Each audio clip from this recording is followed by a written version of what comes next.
दुख तो तब होता है जब किसान अपनी मांगों को लेकर आगे बढ़ता है और एक 21 साल के युवा पर शुभकरण पर पीछे से गोली चलाई जाती है, उसके सर पर गोली मार दी जाती है, जिसको अपनी जान गंवानी पड़ गई। मैं पूछना चाहता हूं आपकी सरकार से, मैं प्रदेश सरकार से पूछना चाहता हूं और केंद्र सरकार से पूछना चाहता हूं, आखिर आप किस लिए हैं?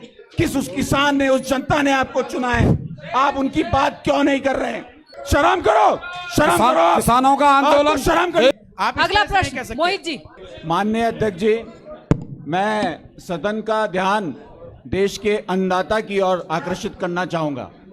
जैसा कि हम सब जानते हैं, आज जो हमारा किसान है उसकी क्या हालत है। चाहे हम पर्वतीय क्षेत्र की बात करें, आज पूरी तरीके से खेती नष्ट हो गई है। जंगली जानवर, चाहे बंदर हो चाहे सुअर हो, फसलों को नष्ट कर दिया है। मजबूरन किसानों को अपनी खेती छोड़नी पड़ रही है, उनको पलायन करना पड़ रहा है, उनको देहरादून और कुमाऊं के किसानों को हल्द्वानी की ओर जाना पड़ रहा है। और अगर हम बात करें देहरादून और उधम सिंह नगर के किसानों की, वहां गन्ने की फसल जो होती है, जिस पर वो निर्भर हैं, गन्ने के रेट को वो बढ़ाने की बात कर रहे थे। 500 रुपए प्रति कुंटल की बात की जा रही थी, सिर्फ सरकार ने 20 रुपए बढ़ाया। आज केंद्र में भी आपकी सरकार है, डबल इंजन सरकार है। आखिरकार वो किसान कहां जाएगा? जिस किसान के लिए आप बड़ी बड़ी बातें कहा करते थे, आपके प्रधानमंत्री बड़ी बातें कहा करते थे कि मैं किसानों की आय दोगुनी कर दूंगा, मैं किसानों का जो कर्ज है उसको माफ कर दूंगा, वो वादा पूरा क्यों नहीं किया गया? हम ये सदन से पूछना चाहते हैं। जो वादा किया वो निभाना पड़ेगा। माननीय मुख्यमंत्री जी, जो वादा किया वो निभाना पड़ेगा।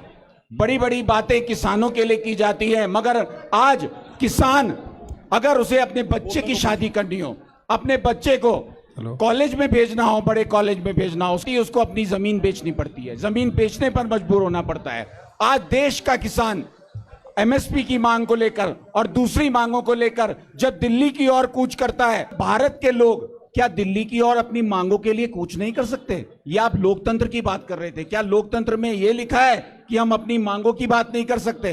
दिल्ली की ओर कूच करा किसान ने, उनके लिए कीले गाड़ दी गई, बड़े बड़े बैरिकेड लगा दिए गए। दूसरी ओर माननीय प्रधानमंत्री जी अपने उद्योगपति दोस्तों के लिए बड़े बड़े कालीन बिछा रहे हैं, रेड कारपेट बिछा रहे हैं। ये देश के किसानों का आज हाल है। दुख तो तब होता है जब किसान अपनी मांगों को लेकर आगे बढ़ता है और एक 21 साल के युवा पर शुभकरण पर पीछे से गोली चलाई जाती है, उसके सर पर गोली मार दी जाती है, जिसको अपनी जान गंवानी पड़ गई। मैं पूछना चाहता हूं आपकी सरकार से, मैं प्रदेश सरकार से पूछना चाहता हूं और केंद्र सरकार से पूछना चाहता हूं, आखिर आप किस लिए हैं? किस उस किसान ने, उस जनता ने आपको चुना है? आप उनकी बात क्यों नहीं कर रहे हैं? उनकी कुछ मांगे हैं जो मैं आपके बीच में रखना चाहता हूँ। कृपया समय सीमा का ध्यान रखें। अपना प्रश्न। किसान और खेत में काम करने वाले मजदूरों का कर्ज माफ किया जाए। 60 साल से ज्यादा उम्र के किसानों को 10,000 रुपए पेंशन दिए जाए। भूमि अधिग्रहण अधिनियम 2013 दोबारा लागू किया जाए। लखीमपुर खीरी कांड में दोषियों को सजा दिलाने माननीय सदस्य जी, स्वामीनाथन आयोग की रिपोर्ट लागू कर की जाए। ये सब केंद्र में आपकी सरकार है, केंद्र में आपकी सरकार है, प्रदेश में आपकी सरकार है। अगर आप देश के किसानों की ओर नहीं सुनते हो तो आपको इस पद पे रहने का अधिकार नहीं है।